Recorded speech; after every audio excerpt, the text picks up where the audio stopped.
Es tiempo de que todas y todos los y las mexicanas, pues que nos encontramos en casa o donde sea, ¿no? Estén haciendo guardia tal vez en la gasolinería, en el hospital, imagínate. Pues ya nos oyen y nos ven casi por todos lados. lados. Ahí donde ustedes están, ahí la hora nacional ya se siente este ambiente patriótico, festivo. Y somos sus amigos Fernanda Tapia Y Sergio Bonilla, muy contentos, ¿eh? Y no solo por estar con ustedes, sino porque, como dice mi Sergio, ya la fiesta mexicana se siente. Ya huele a fiesta, inunda todos los rincones del país y nadie se quiere perder la celebración tricolor. Y nosotros estamos más que listos para hermanarnos en un programa muy mexicano. Fíjense nada más. Bueno, pues el equipo de la Hora Nacional visitó Michoacán, mejor conocido como el alma de México. Y les vamos a contar todo lo que esta tierra nos regala, nos brinda. A nivel de todo, ¿eh? Comida, música, Es artesanía. interminable. Traeremos a la memoria el espíritu de los días gloriosos de la independencia, así como datos curiosos de nuestros símbolos patrios. Y en esta emisión también vamos a conocer de cerca una legendaria institución educativa que expande la técnica y el conocimiento al servicio de la patria, el Instituto Politécnico Nacional. Cuántas grandes nuevas fórmulas, descubrimientos, tecnologías, máquinas, gracias a les alumnos del Poli. Además, en la música le sacaremos brillo al piso al ritmo del ballet folclórico de Amalia Hernández. Así que nadie se pierda estos 60 minutos de encuentro de hermandad y de sintonía mexicana. Amigos y amigas, fíjense que el Instituto Politécnico Nacional, pues es una institución fundamental en el desarrollo científico, educativo, tecnológico de nuestro país, pero desde su inicio. Y durante 86 años ya, ha contribuido con la modernización y ha industrializado también a nuestro país y siempre va a la vanguardia, ¿o no, mi Sergio? Mira, casi a la par de la edad de la Hora Nacional, el Instituto Politécnico Nacional, y uno de los engranes primordiales de esta gran maquinaria llamada Instituto Politécnico Nacional es su director, el doctor Arturo Reyes Sandoval, quien el día de hoy nos acompaña aquí en la Hora Nacional. Es un invitado de lujo, qué barbaridad, que ha imagínense nada realizado más. siempre un gran trabajo al frente de esta emblemática institución y que sea bienvenido. Bienvenido. Gracias, Arturo, muchas gracias por estar aquí. Y además un director tan joven, ¿no? Siempre se imagina que tiene que venir algún decano, de que ya no esté ni conectado con la realidad actual y al contrario. El Politécnico siempre nos sorprende hasta con las nuevas carreras. Así es, no, pues primero que nada, muchas gracias por la invitación. Es para mí un gran honor, un gran gusto porque pues la Hora Nacional es un programa emblemático para México. Es un programa que pues yo desde pequeño, de adolescente lo escuchaba.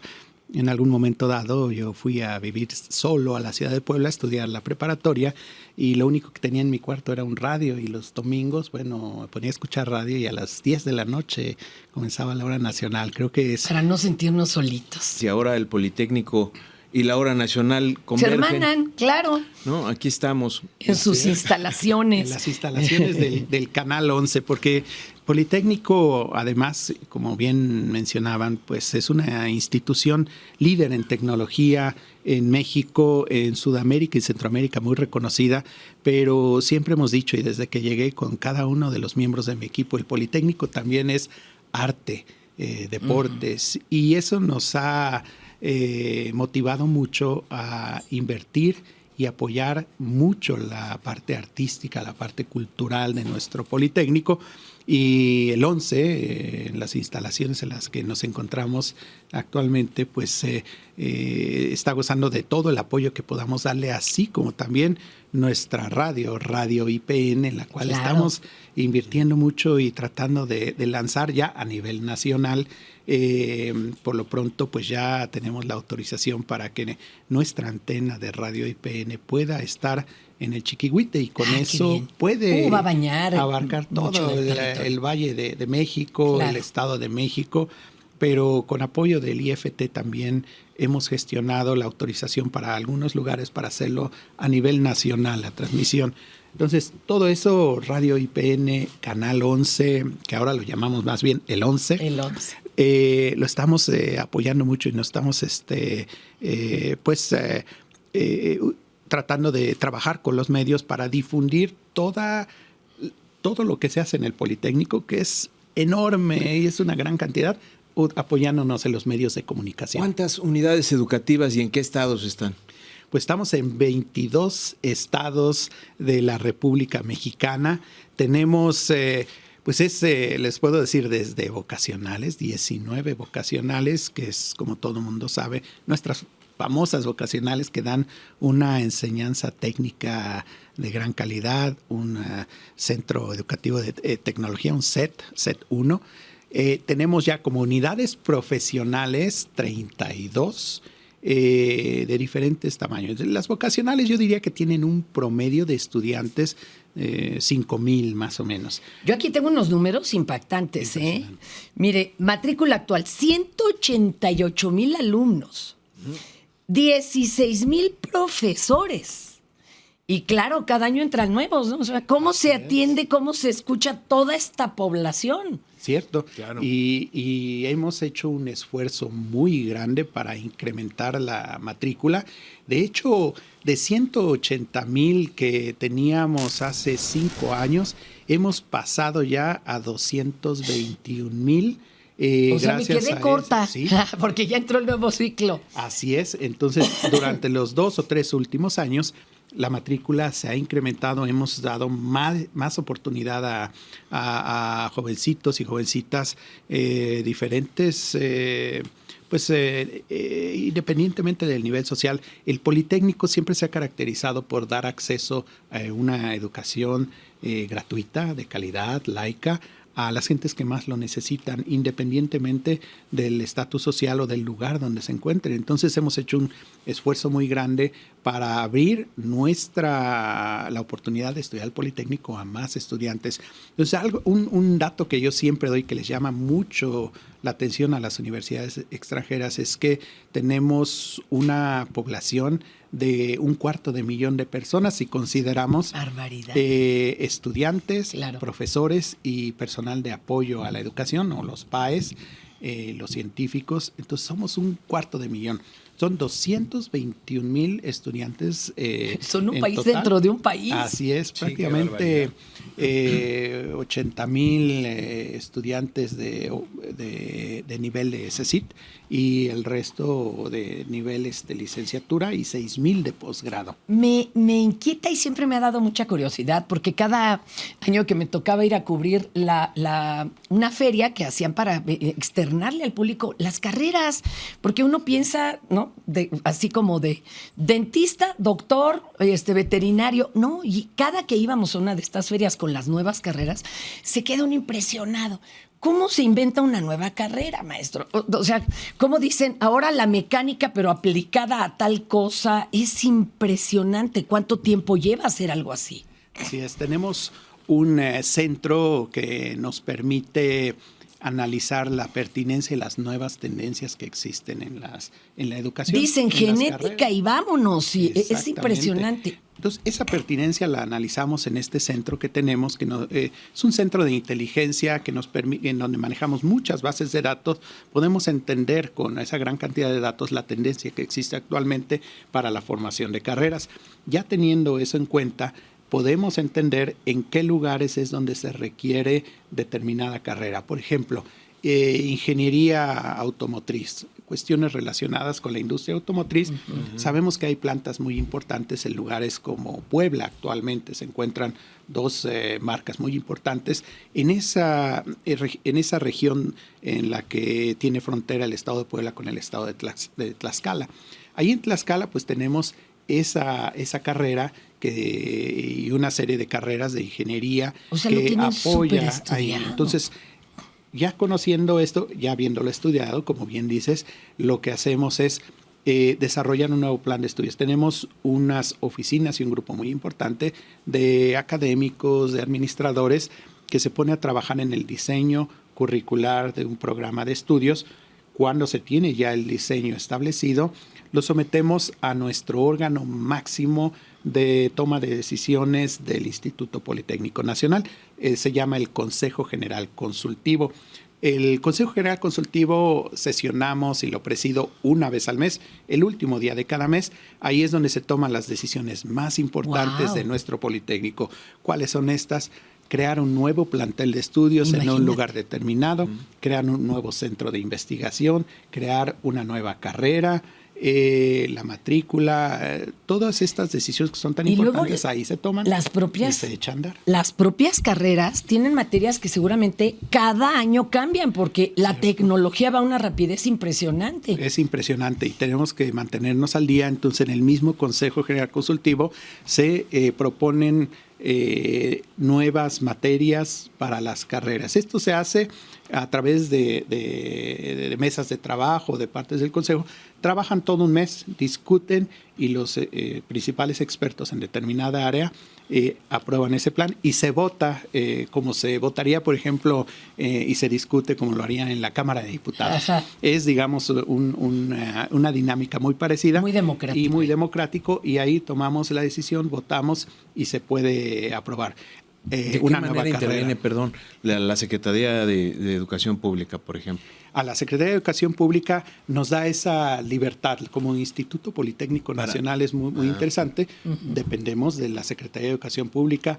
Yo le llamo, y mucha gente en el Politécnico le llama a la institución el brazo tecnológico del gobierno federal. Qué bonito. Y eso se los puedo explicar un poco, no solo por la enseñanza, sino por los centros de investigación, por los proyectos que elaboramos con el gobierno federal. Claro. Y ellos, al mismo tiempo, dependemos de la Secretaría de Educación Pública, pero tenemos una libertad para poder proponer nuevos programas, para tener nuevos profesores, para tomar nuestras propias decisiones, todo ello en coordinación con el gobierno federal a través de la Secretaría de Educación Pública. O sea, aprobando nuevas carreras incluso, ¿ustedes con esa libertad? Sí, con esa libertad podemos trabajar, aprobar nuevas carreras, nuevos planteles. Yo de veras les invito, amigos, amigas, a que todos se den ahí un clavado y conozcan la variedad de la oferta, que es impresionante y súper atractiva. Y habría mucho más que hablar, el tiempo se nos acaba, Arturo, pero la verdad siempre es un deleite escuchar lo bien que va nuestro Politécnico Nacional, que como ya lo dices, sí es ciencia, sí es tecnología, pero también hay deporte, hay cultura, y vamos a seguir platicando en otra entrevista de eso. ¿Te parece muy bien? Así es, me dará mucho gusto. Pues qué bonito y qué honor tener aquí con nosotros al director del Instituto Politécnico Nacional, Arturo Reyes Sandoval, en la Hora Nacional. Continuamos. Familia mexicana, muchísimo gusto de estar transmitiendo ahora desde Morelia. Estamos en un estado privilegiado, maravilloso, lleno de cultura, de artesanías, de gastronomía, de muchas áreas geográficas que hoy vamos a descubrir y descifrar. Y para eso tenemos nada más y nada menos que de invitado al gobernador Alfredo Ramírez Bedoya, obviamente el gobernador de Michoacán. Bienvenido. Gracias, Orlando, muchas gracias a la Hora Nacional. ¿Cómo está? Bien, estamos de muy buen ánimo, ya próximos en estas fiestas patrias aquí en Michoacán, con mucho ánimo. Y inmediatamente después de las fiestas patrias llegan los momentos histriónicos de Michoacán a nivel nacional, porque tenemos la Noche de Muertos. Increíble. El Día de Ánimas en la zona lacustre de Pátzcuaro y en gran parte del estado de Michoacán. Viene el Festival Internacional de Cine también. En octubre. En octubre, el Festival de Música también en octubre. Y entonces viene toda una serie de atractivos turísticos, culturales, muy fuertes, muy potentes, que ponen a Michoacán a nivel nacional en primer plano. Oiga, gobernador, cuando pues yo veía a los gobernadores, veía gente muy grande, muy seria, y a usted lo veo pues muy jovial, bastante joven. Me gustaría preguntarle, ¿qué representa, pues, para un mexicano ser gobernador de una tierra tan importante para toda la cultura, la economía y, pues, la gente de este estado, que además nos ha recibido de manera maravillosa? Bueno, pues es una gran oportunidad la que nos dio el pueblo de Michoacán, michoacanas y michoacanos, de recuperar la esperanza de este estado tan bello, tan fuerte, tan extenso, que es Michoacán. Somos centro, somos occidente, somos bajío, somos sur, somos Pacífico, formamos parte de la costa del Pacífico y tenemos una gran pluralidad cultural, es muy diverso, precisamente por nuestra geografía. Tenemos bosques magníficos como los bosques de la mariposa monarca, pero tenemos zonas semidesérticas en la zona de Infiernillo, donde está la presa de Infiernillo. Es decir, es una gran oportunidad, es un gran orgullo representar a nuestro estado, a Michoacán, encabezar esta esperanza para todas y para todos. De verdad es algo muy fuerte, es una esencia que nos convoca a salir adelante. Y es que hay un montón de cultura y me gustaría que nos platicara un poco de eso. ¿Cómo hace su gobierno para abarcar tantos perfiles culturales que tiene Michoacán? Sí, por supuesto. Primero hay que entender las regiones de Michoacán. Tenemos la región oriente, que es la zona de Zitácuaro, Boscosa, Ciudad Hidalgo, Marabatío, que colinda con el Estado de México. Y muy fértil. Con Querétaro, muy fértil, pero mucho bosque. Y es la zona de la mariposa monarca. Aquí es donde tenemos una de las captaciones de agua más interesantes y más fuertes del país. Aquí nace el sistema Cutzamala, que le da agua al Estado de México y a Ciudad de México, nada más para que nos demos idea de cuánta agua se produce o se logra captar ahí. Después tenemos las zonas de Tierra Caliente, de Huetamo, del Balsas, del Bajo Balsas, y de Apatzingán, del Tepalcatepec, donde el calor alcanza los 45 grados centígrados, es una zona bastante caliente, ahí se siente el calorcito. Tenemos toda la zona costa, más de 200 kilómetros de costa, desde Colima hasta Guerrero, y tenemos la Ciénega también, la parte de Ciénega que colinda con Jalisco, Zaguayo, Jiquilpan, la zona de La Piedad, que es Bajío, el propio Morelia, que es Bajío, Purándiro. Toda esta geografía nos hace tener distintas culturas, desde la cultura ranchera en Cotija, en Jiquilpan, en Los Reyes, esta cultura que elabora el tradicional queso Cotija, por ejemplo. Delicioso. Que yo lo denomino somos los güeros de rancho, y tenemos la meseta purépecha, la zona de Cherán, que es el municipio autónomo, los autogobiernos, toda la expresión cultural del pueblo purépecha, que es muy intensa, muy fuerte y viva. Es una cuestión, la lengua purépecha está viva, está fuerte. Y tenemos la actividad productiva industrial del puerto de Lázaro Cárdenas. Claro, que es el puerto, uno de los puertos más grandes del Pacífico. Recibe cerca de 2 millones de cajas de contenedores, de estas TEUs que les llaman. Y sigue en crecimiento. Y sigue en crecimiento. Está la ArcelorMittal, que hace acero, es decir, está Fertinal. Tenemos todos esos contrastes en Michoacán. Somos líderes mundiales en aguacate, el excelente aguacate de Michoacán. Y es internacionalmente conocido. Oiga, permítame preguntarle por último, no al gobernador, quiero preguntarle a Alfredo Ramírez Bedoya, no el gobernador.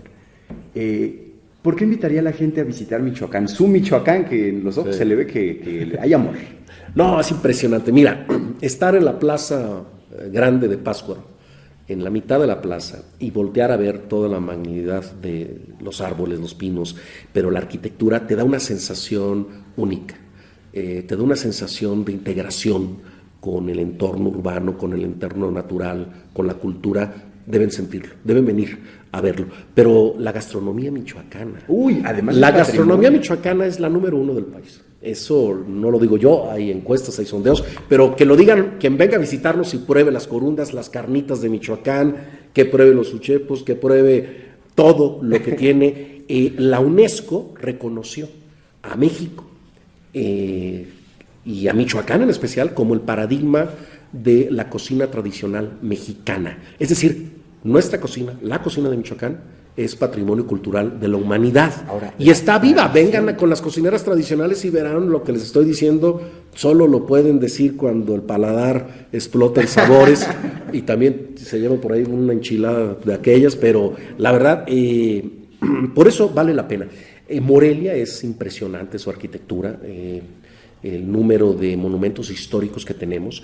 El centro histórico de Morelia tiene 1,140 piezas arquitectónicas, monumentos arquitectónicos, casas, casonas, la catedral, Palacio de Gobierno, que son reconocidas por la UNESCO también. Es decir, nuestro centro histórico es más grande que el centro histórico de la Ciudad de México, por ejemplo, para dar una sensación nada más. Y además una cantera hermosa por todo. La cantera rosa. No, precioso todo. Porque hay lugares muy bonitos esplendorosos, pero aquí la cantera rosa le da un color y una dimensión distinta. Cuando está cayendo la tarde de otoño en Morelia, con esa cantera rosa en la Avenida Madero, bueno, no te quiero ni decir, oiga. padre. Por eso hay tantos jóvenes aquí en Morelia, en Michoacán. Debe ser eso, pues hay que venir. Sí. Y pues le agradezco mucho esta entrevista. Felicidades. Gracias. Mucho éxito en este estado que de verdad es muy importante para el país. La gente que no ha venido, que no conoce, créanme, yo era uno de ellos, y escuchar y leer e investigar todo lo que hay por acá, de verdad es un privilegio estar aquí, y enhorabuena por Michoacán y por todo su pueblo, gobernador. Se la van a pasar de primera. El pueblo michoacano es un pueblo muy respetuoso, que atiende muy bien al visitante, que quiere mucho que nos visiten, y de verdad se van a llevar una gran sorpresa cuando vengan a Michoacán y regresen a su lugar de origen. Van a querer volver a Michoacán. Muchas gracias. Aquí hay amor, querida familia mexicana. Seguimos transmitiendo desde Morelia, en Michoacán. El 16 de septiembre de 1810, el cura Hidalgo, más o menos acompañado por 10 personas, toca las campanas en el pueblo de Dolores. Es un llamado ya no a la misa, sino a la lucha por la libertad. Ha recibido el mensaje de la corregidora de Querétaro y, ante la duda de Allende, decide tomar el mando y, además, adelantar la fecha de arranque del movimiento de independencia. Llama a toda la población para que lo acompañen y da el grito que tanto festejamos el 15 de septiembre. Hola a todos nuestros amigos de la Hora Nacional. Hoy estamos en el Zócalo capitalino de la Ciudad de México, símbolo máximo del poder en nuestro país, y vamos a hablar del movimiento de independencia, y en particular de uno de los hombres o de los personajes icónicos de este movimiento, del cura Miguel Hidalgo y Costilla. Recordado como uno de los teólogos más importantes de la Nueva España y apodado por sus condiscípulos como el Zorro, por su habilidad para desentrañar los razonamientos más complejos y la lógica eclesiástica, Miguel Hidalgo nace en la hacienda de Corralejo, muy cerca de Pénjamo, Guanajuato, el 8 de mayo de 1810. Inicia sus estudios en el Colegio Jesuita de San Francisco Javier, pero con la expulsión de la orden en 1767 de la Nueva España, se forma en el Colegio de San Nicolás en Valladolid, hoy Morelia, Michoacán. Se hizo aficionado a los clásicos, leyó a Cicerón, Ovidio, Virgilio y su preferido, a Molière, del que tradujo El Tartufo y El Impostor. Alcanzó el grado de bachiller en teología por la Real y Pontificia Universidad de México, pero no se conformó con eso, logró el de licenciado y doctor, además de dominar el latín, el francés, el otomí, el náhuatl y el purépecha. Al terminar sus estudios, impartió las cátedras de latín, filosofía y teología. Tuvo los cargos de tesorero, vicerrector y finalmente como rector del Colegio de San Nicolás. Fue ahí cuando conoció a Morelos, quien cuenta que se sumó al movimiento atraído por la influencia, la admiración y el gran respeto que sentía por el cura Hidalgo. En 1803 muere su hermano José Joaquín y ocupa el curato de Dolores. Los testimonios aseguran que en la cotidianidad el padre de la patria era muy activo, atendía las necesidades de su feligresía y en su parroquia se representaban obras de teatro y se interpretaba música. Además de que enseñaba diversos oficios y promovía la agricultura, la cría del gusano de seda y el cultivo de la vid. Esto le daba un conocimiento profundo de las condiciones de vida del pueblo. Recordemos que pertenecía a una generación que vivía los estragos de las reformas implantadas en la Nueva España por la Casa de los Borbones. Esto es la reducción de la influencia de las instituciones creadas por los criollos y lo peor, estas reformas acabaron con su esperanza de obtener cargos importantes en la administración o el clero, pues se pretendía incrementar la presencia de los españoles peninsulares para ocupar los cargos más importantes. Una de las cosas que me sorprenden y que en el México independiente desató una guerra de 3 años fue la autorización e intensificación por parte de la corona en 1798 de la desamortización de los bienes eclesiásticos para facilitar su venta. A este contexto debemos agregar la crisis agrícola, la división social de castas, la extracción de toda riqueza para la metrópoli española y los miles de desempleados, indígenas y miembros de castas que se movían a lo largo de todo el territorio en busca de una vida mejor, en el campo o en las minas. Se calcula que para 1810 había más o menos entre 20,000 y 30,000 vagos en todo el reino. La conspiración de Querétaro en la que participó el cura Hidalgo no fue la primera. Como vemos, en su generación existía un desencanto generalizado, y el investigador Miguel Fernández Delgado nos dice que en 1793 se descubre la conspiración de los 200 criollos. En 1794 la conspiración del contador Juan Guerrero y en 1799 la conspiración de los machetes. En un tiempo en el que el descontento, la miseria y la falta de horizonte se respiraba en el ambiente novohispano, a pesar de que las dudas que pudo tener el padre Hidalgo, después de leer a los padres de la iglesia, asume el mando de la lucha revolucionaria y la gente no duda en seguirlo. Su ejército crece rápidamente y aunque fue duramente criticado por sus contemporáneos y por una corriente historiográfica reciente, no hay duda de que su don de gentes, su ímpetu e inteligencia lo convirtieron en el padre de la patria.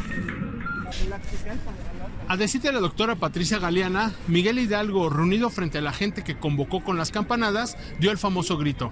Y es el siguiente: compatriotas, no existe ya para nosotros ni el reino ni los tributos. Esta gabela vergonzosa que solo conviene a los esclavos, la hemos llevado durante 3 siglos como signo de la tiranía y la servidumbre. Ha sonado la hora de nuestra libertad, defenderla de los tiranos y marchar a la cabeza de los hombres que se precen de ser libres. Yo soy Juan Antonio Mendoza y esto fue Retratos de la Nación. Nos encontramos la siguiente semana. Familia de la Hora Nacional, por acá Susana H. Hoy estamos de gala porque estamos en nada más y nada menos que el Palacio de Bellas Artes. Y estamos de gala porque estamos a punto de platicar con el coordinador artístico del Ballet Folclórico de México, de Amalia Hernández, Carlos Antúnez. Bienvenido a la Hora Nacional. Muchas pues gracias. Imagínense qué honor estar en la Hora Nacional y en el Palacio de Bellas Artes, ahí humildemente. Humildemente todos celebrando como siempre a México a través pues de este legado, ¿no? Que Amalia Hernández, fundadora y creadora del ballet, pues dedicó durante mucho de su vida a la investigación, a la divulgación de nuestras raíces por medio del baile. Y bueno, pues actualmente estamos celebrando también pues que esta agrupación siga vigente, que siga viva, vibrante, 70 años. Es de verdad una muestra de audacia, talento, perseverancia de Amalia Hernández, por supuesto, y de las personas que ahora están a cargo de la compañía. Bueno, pues Carlos Antúnez es coordinador artístico del ballet actualmente y estamos a unos cuantos minutos, ¿no?, de comenzar una de las presentaciones de regreso después de una pandemia en el Palacio de Bellas Artes. ¿Qué se siente minutos antes de salir al escenario? Tú no lo haces ya, pero cuéntanos como coordinador, ¿qué pasa antes? ¿Qué se siente? Bueno, cuando uno es una bailarina hay una mezcla de emociones. Primero que nada es esa ansiedad de ya querer salir, pero también hay miedo, siempre hay miedo porque una función es una cosa muy fuerte en todos los sentidos, para el emocional, para el físico. Yo siempre digo que aquí no tenemos bailarines, tenemos guerreros. De verdad la condición física que necesita un bailarín de la compañía es impresionante, es brutal. También, por supuesto, pues esta conexión con el público y lo que decías antes, son 70 años de presentar un espectáculo que representa a nuestro país y a nuestra cultura. Entonces, claro que es emocionante, nuestro ego se ve desbordado, pero la responsabilidad de mostrar la cara más bonita de México, que es su cultura, es muy grande y hay que saber. Oye, y 70 años nos harían pensar que esos nervios tal vez ya no se sienten, pero más allá de eso, me gustaría saber esta noche, y aprovechando tu presencia acá, que nos contaras, pues durante estos 70 años y actualmente, ¿cuáles son los retos para seguir manteniendo al ballet actualizado, vigente, y aunque imposible que parezca, pues seguirlo llevando a cada vez más ojos y oídos? Claro, han sido múltiples, y desde la base yo creo que uno de los grandes éxitos de Amalia es que ella, teniendo pues esta cultura y esta visión de mundo, se fue a buscar los espectáculos top del mundo y ver cómo se creaban para atraer a México y hacer su propia fórmula y presentar sí la tradición mexicana, pero con esta grandeza impresionante y abrir los escenarios del mundo. Quiero que sepan que Amalia Hernández y esta compañía fue la que sentó precedentes para que los escenarios antes destinados a la cultura elite, al ballet, a la ópera, a la música clásica, se abrían a la tradición. El Ballet Folclórico de México fue el primero en hacer eso y ahora pues se replica en muchos lugares del mundo. Y una de las grandes responsabilidades, de los grandes retos que tenemos es que esta obra que tiene 70 años se siga presentando, pero tenga una visión actual, ¿no? Es decir, que siga conectando con las nuevas generaciones a través de múltiples sentidos, ¿no? El audio, esta calidad de audio, la iluminación, los ambientes que se crean, sigue siendo la obra de Amalia Hernández que coreografió hace 70 años, pero siempre dándole nuevas dinámicas, y la verdad es que uno de los éxitos, de lo que podremos considerar éxito, es que hoy en día nuestro público está conformado por personas de todas las edades, muchos jóvenes entre ellos. Y que se vuelve eso pues muy nutritivo, ¿no? Para mantener vigente al ballet. Así es, tenemos inclusive funciones para niños. Por ejemplo, en Estados Unidos hacemos una gira cada año por 60, 70 ciudades y normalmente tenemos entre 30 y 40 funciones para niños que ven de una manera diferente el espectáculo, pero que de verdad a mí me gusta sentir inclusive que hemos cambiado la cara de lo latino en México.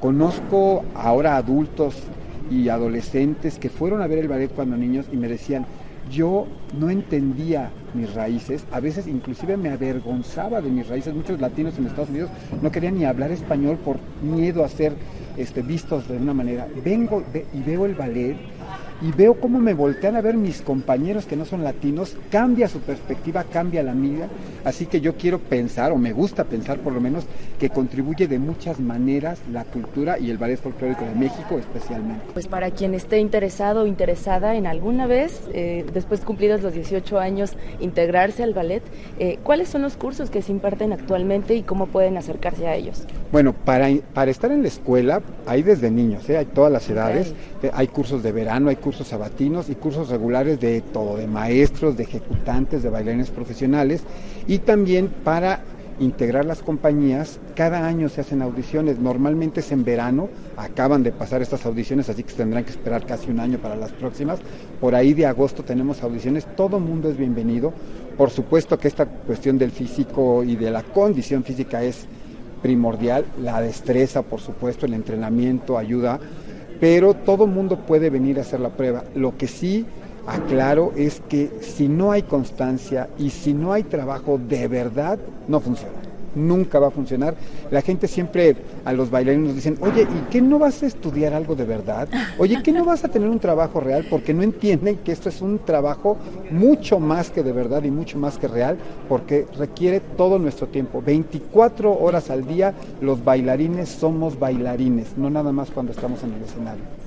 Carlos, pues no nos queda más que agradecer tu tiempo y a disfrutar la función que tienen lista para esta noche y pues dejar extensa la invitación para que vengan a verlos a Bellas Artes. Para que vengan, estamos aquí 3 veces a la semana y además ahorita tenemos múltiples galas por los 70 años, así que compartan, vengan a sentirse orgullosos de reencontrarse con la cultura mexicana, que sin duda es la mejor cara de México.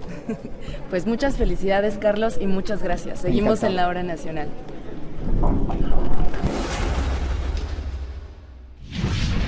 ¡Ay, el muralismo mexicano! Expresión pictórica que en la primera mitad del siglo pasado fue elemento cultural.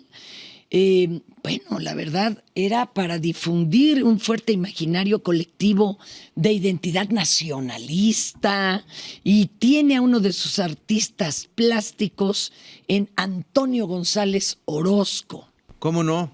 Y para hablar de este recio pintor oriundo de Chihuahua y del homenaje que se rindió en su memoria, contamos con la presencia de su hijo Antonio González Arriaga, con quien estamos muy agradecidos de que nos acompañe aquí en la Hora Nacional. Bienvenido Antonio.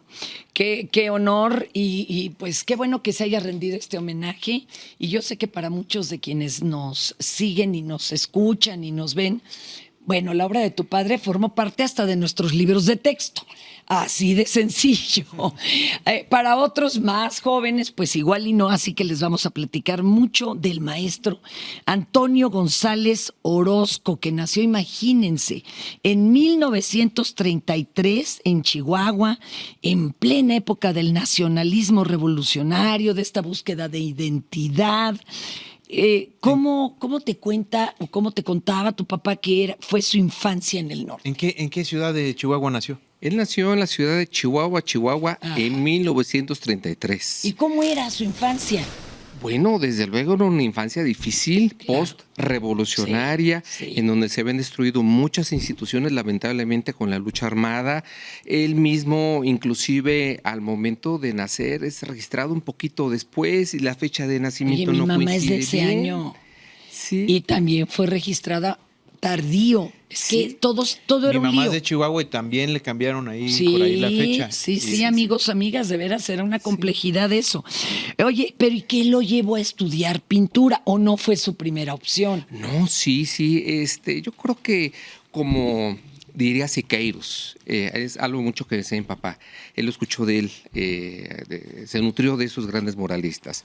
Él decía que el artista nace, pero después se hace o se deshace. Así decía él, De acuerdo. específicamente. De acuerdo. ¿No? Entonces, él tiene la fortuna de nacer de mi abuelo. Mi abuelo era pintor, pero lamentablemente nunca pudo ejercer. Sin embargo... Pues le tocaron años convulsos. Así es, muy difíciles. Ni cómo. Sin embargo, mi papá, afortunadamente, contó con el apoyo de un gran muralista, Leandro Carrión, Ahí está. chihuahuense. Él pintó murales en el norte de la República y le dio sus primeras enseñanzas. Posteriormente llegó un momento en el cual tuvo que venir a la Ciudad de México a aprender a pintar porque todavía no se inauguraba la Universidad de Chihuahua. Entonces él viene a la antigua Academia de Oye, San pero Carlos. le tocó caer con Diego Rivera. Sí, efectivamente. Diego Rivera ya no daba clases en ese entonces. Ya no, en San Carlos. No. Pero lo conoció. Sí, hubo un curso especial de Diego Rivera sobre muralismo, al cual regresa en 1955 a la antigua Academia de San Carlos y allí tiene la oportunidad de formar una generación nueva de muralistas, entre ellos mi señor padre. Pero empezó en Caballete y en Es retratos. correcto. ¿Cómo brinca el muralismo? ¿Por conocer a Diego o qué pasó ahí? Es una historia muy bonita. Resulta que mi papá termina de estudiar en la antigua Academia de San Carlos del 53 al 57. Posteriormente regresa a Chihuahua y empieza a dar clases en la ya entonces Universidad de Chihuahua, antes de que fuera autónoma. Y entonces sale una oportunidad laboral en el Castillo de Chapultepec. Eso. Sí, el destino. Muere lamentablemente un trabajador del Castillo de Chapultepec y no falta quien recomienda a mi papá, oye, ve al Castillo de Chapultepec, tú eres bueno para Que él eso. haga la obra. Sí, entonces llega al Castillo de Chapultepec en 1961 y se encuentra un tipazo, don Antonio Arreaga Ochoa. Él era el director del Castillo de Chapultepec y gracias a él, y pese a vivir en una etapa financieramente muy difícil, como siempre, Sí. lamentablemente, logra sacar agua de las rocas, ¿sí? Y generar esta segunda ola de muralismo dentro del Castillo de Chapultepec. Ahí lo que hizo fue el retrato de Joaquín de la Cantoya y el fusilamiento de Iturbide. Es correcto. ¿Cuánto tiempo le tomó hacer estas piezas? Bueno, él hizo esas y muchas otras más. Claro. Son piezas individuales que están exhibidas en la sala siglo XIX del Museo Nacional de Historia. El fusilamiento de Agustín de Iturbide es una y Globo de Cantoya, que es retrato de Joaquín de la Cantoya y Rico. Mi papá hizo más obras de Caballete en el Castillo de Chapultepec, algunas de las cuales se fueron a otros museos y otras que están embodegadas, y eso dio pie a que le permitieran, siendo un joven de escasos 34 años de edad en aquel entonces, le dan la oportunidad de pintar y plasmar el mural del centenario del triunfo de la República en 1967, que es su primer gran obra dentro del ¿Esta Castillo de dónde Chapultepec. se encuentra? En el castillo. En el Castillo de Chapultepec. Que después fue para muchos libro de texto. ¿no? ¿Tú consideras, ¿O cuál fue? Antonio, que esa es su obra más emblemática? Es que tiene Bueno, varias. Mira. en el Castillo de Chapultepec tiene dos grandes obras y las dos son conmemorativas de centenarios. Primero, Triunfo de la República, que es la única guerra que le hemos ganado al extranjero, concretamente a Francia y a los países con los cuales vino aliado en aquel entonces, y 15 de julio de 1967. Posteriormente, en 1972, con motivo del centenario del fallecimiento de don Benito Juárez, le invita el mismo director del Castillo de Chapultepec a generar su obra magna, que es un Juárez inmortal, atemporal, que se encuentra en la parte central del mural y superior, ¿no? Como un árbitro de situaciones en donde del lado izquierdo se encuentra el pueblo mexicano defendiéndose, ahora sí que literalmente el pueblo defendiéndose al pueblo, con un ejército lamentablemente muy diezmado por más de 50 años de guerras intestinas que habíamos tenido nosotros, más la guerra de los franceses, más la intervención francesa, y del lado derecho se encuentra precisamente lo que es el ejército expedicionario. Y este mural tiene 167.5 millones de reproducciones por parte de la Comisión Nacional del Libro de Texto Gratuito, que es todo un premio Guinness. Qué bonito. Oye, ¿hay alguna forma de que todo nuestro público de la Hora Nacional se acerque a la obra de tu papá? ¿Está en internet? ¿En qué museos nos recomiendas visitar? Esa es una pregunta muy buena y que agradecemos mucho. La obra de mi señor padre se encuentra exhibida desde hace más de 55 años en el Museo Nacional de Historia Castillo de Chapultepec, sala siglo XIX, con 2 cuadrazos que tiene ahí. Desde luego, los murales han sido reproducidos en muchos otros museos, como por ejemplo en el Museo Nacional de las Intervenciones, en el Museo de la Revolución Mexicana, no más, y también en escuelas, en vías públicas, en muchos lados.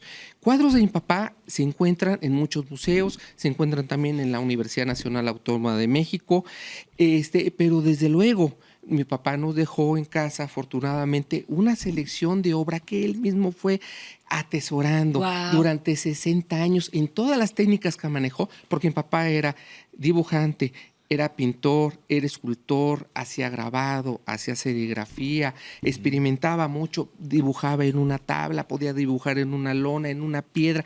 Era un genio en lámina, desde luego, aguafuertes. Entonces nos dejó, a Dios gracias, una colección que nosotros pensamos dentro de estos homenajes que deben de continuar, porque el próximo año cumple 90 años. Y que lo conozcan. Que se conozca su obra y que sea exhibida en el Instituto Nacional de Bellas Artes, que es lo que nosotros como familia pedimos, y en los principales pues ahí está museos. hecha la petición. ¿Alguien más de la familia, Antonio, que haya seguido sus pasos? No. Lamentablemente no nacimos con su gran don.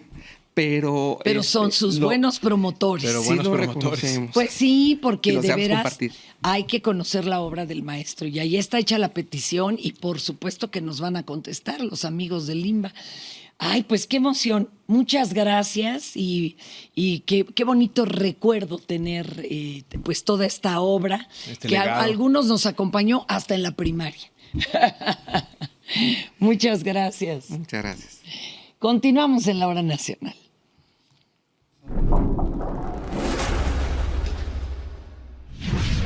Y ya estamos aquí, qué felicidad, porque a la hora de hablar de comida y de cosas ricas, ni quien se esconda. Es más, hoy les vamos a echar montón los 3. ¿Qué antojito mexicano te encanta, Susi? Híjole, pues la lista es larga y es muy difícil escoger, pero si hablas del 15 de septiembre, yo me voy por el pozole. El pozolito, ¿Ustedes? Sergio. Pues es que sí, todo. Y las enchiladas, yo creo que soy... Es más de enchilada. Yo el pambazo. Pero tiene que estar bien sazonada la papita con el choricito, si no como que pierde onda. Y de ustedes, verdaderamente lo de ustedes, ¿cuál es? A ver, cada uno. Pues en mi caso también un buen pozole, pero ahí, hablando de pozoles hay que ver si el verde, el blanco o el rojo. En mi caso el verde es el que más me gusta. Yo soy muy del rojo. Sí, de Guerrero. De Guerrero. Yo soy muy del rojo. ¿Usted, maestro? Híjole, es que mi mamá es de Guerrero y allá se acostumbra el pozole blanco en la Costa Chica y es el que más me gusta. Oigan, que si se dan cuenta, tenemos siempre en los antojitos como los 3 colores de la bandera de México, ¿no? Y es que tiene que ver con la fecha de las fiestas patrias. ¿Qué pasa con los antojitos? Porque aunque son muy diferentes los panuchos de las picaditas veracruzanas, ¿sí me explico? Como que sí hay algún momento en que esto se una. Sí, bueno, hemos hablado en otras cápsulas de la identidad alimentaria, ¿no? Y en cuestión de antojitos también hay una identidad alimentaria regional, ¿no? Cada parte del país tiene sus propias manifestaciones culturales alimentarias, ¿no? Claro. Pero digamos que después de la revolución, con el ánimo de definirnos, ahora sí que somos como mexicanos, porque los 100 años después de la independencia, pues no había identidad, hubo muchos movimientos sociales, invasiones, no había una identidad mexicana, se empieza a conformar en torno a la comida y a la música y a otras expresiones, pues justamente esta personalidad que nos define como mexicanos. Y en los antojitos mexicanos, así como en el mariachi y así como en los trajes típicos, se define. Pero no eres un festejo más centralista, más del centro de México, de veras hasta el festejo. No solo la comida del festejo, la música del mariachi, que tampoco les dirá mucho al norte ni al sureste. Hubo un gran esfuerzo político, cívico, ¿no? Por establecer esta fecha como la fecha de la identidad nacional. Y curiosamente, aunque en la fiesta de muertos o en otro tipo de festejos haya diferencias, en las fechas de patrias de la independencia de México sí podemos ver que norte, sur, este, oeste, costa, vamos a comer exactamente lo mismo en todos los rincones, ¿no? Empezando por los pozoles, ¿no? Que ya hablamos de ellos. Y la garnacha, que es en sí un antojito, porque acá en la capital le llamamos a todo garnachas. No, nos han explicado ustedes, ¿no? Que la garnacha es algo específico en Oaxaca. Pues realmente hay muchos tipos de garnachas, hay como estas picaditas.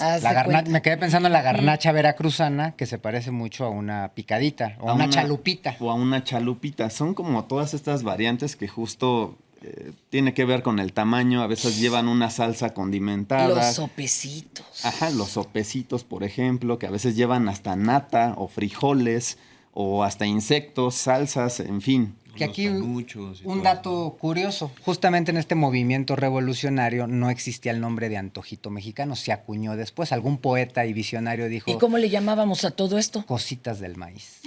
Cositas del maíz. ¿Cositas de qué? Cositas del maíz. Se van a servir cositas del maíz en el menú. ¡Qué bonito! ¿Por qué? Porque hasta el siglo XIX no existía el concepto de cocina mexicana, no estaban en los recetarios como un rubro que hiciera referencia a eso. Entonces no había todos estos conceptos que en 100 años se fueron construyendo. ¿Y quién lo acuñó como cocina mexicana, perdón? Pues es parte de este movimiento político-social de unificar la identidad mexicana a través de expresiones como el arte, la música, desde la pintura, muralismo, todo muralismo, la alimentación. Entonces dijeron, no, se escucha feo, ¿no? Antojos o antojitos de maíz y pues bueno, se nos quedó tatuado en el alma a los mexicanos, ¿no?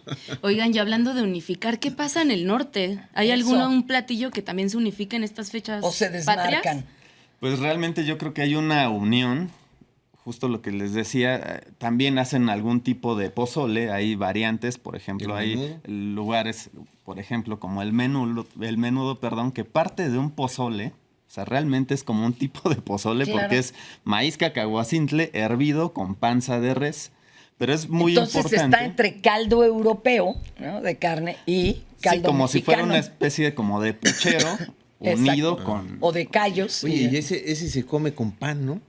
A veces le ponen pan, a veces hasta lo ligan con huevo o a veces con tortillas, así con chile frito, también orégano. Oye, y el cómo acompañan el pozole también es peculiar. Yo de veras vi una persona que se comió el pozole con conchas dulces. Sí, porque dijo, no hay tostada, pues no con, hay registro de eso, con unas no, conchas. Y esta persona no pedía un plato, decía, me da media hora de pozole o me da 40 minutos. Con el refil de caldito, ¿no? Que es muy peculiar en las birrias y en los pozoles. Exacto. Pedir tu refil de caldito. Claro, o están las conchas con frijoles. Las bombas, muy común, ¿no? Las bombas de la parroquia en el puerto de Veracruz. Las bombas de la parroquia. Sí. Pero también hay frijol dulce, o sea, no aquí tendría que ser frijolito enchiladito. Sí, o algo así. Justo estaba pensando en esto, en los desmarques regionales. Si hablamos de frijoles charros, frijoles puercos, o sea, vamos a ver este plato en fiestas patrias, pero con los acompañamientos, los toppings, diríamos hoy. Como frijoles puercos, que se laven las manos. Oye, ¿dónde podemos ver algunas de estas recetas en sus redes? O sea, ¿en dónde sí las podemos encontrar? Pues por ejemplo, en el canal de Cocina Identidad en YouTube hay un gran acervo de este tipo de recetas con el gran maestro, un saludo al cielo, Yuri de Gortari. Por ahí tenemos. Y vamos a estar publicando ahora en nuestro Instagram, @sgamex, algunas sugerencias también para celebrar en familia estas fiestas. Ay, qué rico. Pues no sé ustedes, pero yo traigo mi tenedor aquí escondido. Para probar ese tamal de bandera. Ah, qué caray. Pido el rojo. Ahorita regresamos.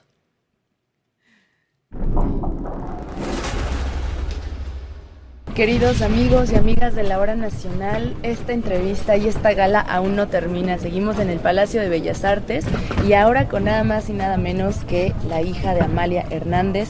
Ella es Viviana Basanta, directora artística del Ballet Folclórico de México, de Amalia Hernández. Viviana, un gusto. No, un gusto placer, tenerlos bienvenida. aquí, qué emoción. Bueno, bienvenidos La hora nosotros nacional. en su casa, ¿verdad? Ay, Pero a la hora bienvenidos, nacional. Sí, felices de estar en la hora nacional. Me Oye, parece pues muy queremos bien. preguntarte a unos minutos de la presentación del ballet aquí en Bellas Artes. Pues cuéntanos un poquito acerca de tu experiencia. ¿Cómo ha sido darle continuidad al legado de tu madre a través del ballet durante estos 70 años? Pues sí, mira, pues estábamos mi hermana, que en paz descanse, y yo trabajando en la continuidad. Mi hermana tenía una gran disciplina, una ensayadora extraordinaria. Y a mí me trajeron de pueblito en pueblito aprendiendo un poco de la raíz y de nuestras tradiciones. Para mí ha sido como muy importante regresar a leer cuando se hicieron las investigaciones y regresar a esa raíz, porque como que siento que no debe, a pesar de que hay cosas que están estilizadas o fusionadas con otras técnicas, creo que no perder el hilo de la raíz o de la historia o de la prehistoria o de nuestra antropología, que no necesariamente tienes información de movimientos, sino información en códices, información con antropólogos, de saber qué son los lenguajes de lo prehispánico. Entonces, eso para mí ha sido fundamental, regresar un poco, agarrarme de la raíz, que eso me da fortaleza para seguir adelante. Pero eso que te da la gente cuando te quiere compartir lo que ellos hacen, no tiene precio. Para mí, yo creo que es de las cosas que más disfruto. Más que sentarme a ver la función, me encanta trabajar con ellos, me encanta poder compartir el sentir que yo voy viendo en cada región, porque creo que es importante que lo sepan para poderlo transmitir. Oye, cuéntanos ahora desde tu experiencia, ¿cómo ha sido? Pues por todos estos años han estado en Dubái, en Europa, en lugares inimaginables, recibiendo millones de aplausos, y parece imposible pensar que pudiera haber personas que todavía no tienen el placer de disfrutar de este espectáculo. ¿Tienen un plan para llevar este ballet a más personas que por geografía u oportunidad no hayan tenido el placer? Pues sí, sobre todo en México, o sea, hemos ido a distintos lugares, vamos a distintos lugares, a veces a funciones como más masivas para que tengamos más capacidad de tener público. Y bueno, aquí hay descuentos para los nacionales, o sea, se trata de que la gente conozca el ballet y conozca el Palacio, que es una maravilla, y yo creo que es fundamental tratar de lograr que la mayor cantidad de mexicanos logren conocer estos espacios, logren conocer su misma cultura, porque se ha perdido mucho en los jóvenes. Yo, donde creo que se está retomando muchísimo es en Estados Unidos, ¿no? Hay muchísimos jóvenes bailando México y también haciendo lo suyo en distintas formas. Entonces creo que hay cosas muy importantes que tenemos que seguir empujando y tratando de que se logren, que la mayor parte de los mexicanos lo vean y que por lo menos les llame de alguna forma, que los haga decir, este es mi México. Yo doy muchísimas clases a migrantes en Estados Unidos, muchísimas. Por lo menos 5 veces en Estados Unidos hacemos un intercambio cultural, en el cual yo, como les digo, creo que hay una cosa muy importante que tienen que retomar, es el orgullo de sus raíces y el agradecerle a este país que les brinda una oportunidad de una vida mejor. Entonces creo que esa mezcla es parte del lenguaje que hemos logrado al trabajar, pero hay miles de gentes trabajando en Estados Unidos en nuestra cultura. Estamos muy orgullosos también nosotros de eso. Me gustaría conocer de ti cuál es la más grande satisfacción que has tenido pues al dirigir este ballet. Pues mira, trabajar con la gente, porque es un día a día. Cómo mantenerte con esa energía, cómo contagiarlos, porque tú no puedes irte para abajo, tienes que estar siempre como en esa parte de seguir construyendo y de seguirlos empujando, porque en lo que van evolucionando, como decía mi mamá, tú entras a una clase y no sabes si va a salir de ahí un coreógrafo, un bailarín, un maestro O sea, tienes que abrirles las posibilidades para que salga lo mejor que se pueda. Y eso es, yo creo que de mis legados, lo que más disfruto. Sí, porque ya veo la función y digo, ay, ya. No, pero ese trabajo, ese intercambio humano de estar compartiendo pues lo que hemos aprendido, lo que están haciendo y lo que esto les puede dar para un futuro, también es importante. Y entonces, pues nada, ahorita empujando todo lo que viene esto, viene una banda filarmónica de Oaxaca, vamos a tener en el Castillo de Chapultepec 15 y 16 de septiembre, vamos al Auditorio Nacional con Navidades de México, vamos luego al Castillo, total, vamos a echarle todas las ganas del mundo porque así, igual lo hicimos en la pandemia, diario había clases o para alumnos o clases para los bailarines, parte del repertorio por Zoom, por lo que fuera, así lo fuimos sin dejarnos caer.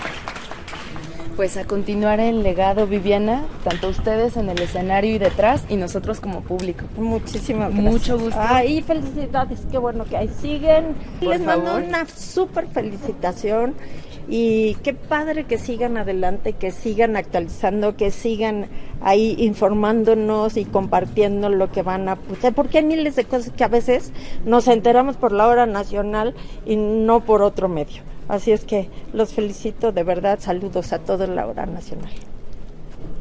Pues nosotros también seguimos celebrando nuestros 85 años y aquí seguimos. Muchas gracias, Viviana, mucho gusto. Mucho gusto. Seguimos en la hora nacional. 85, madre purísima. Patria, tu superficie es el maíz, tus minas, el palacio del rey de oros, y tu cielo, las garzas en desliz y el relámpago verde de los loros. Con este fragmento del poema Suave Patria de Ramón López Velarde, llega a su fin una emisión más.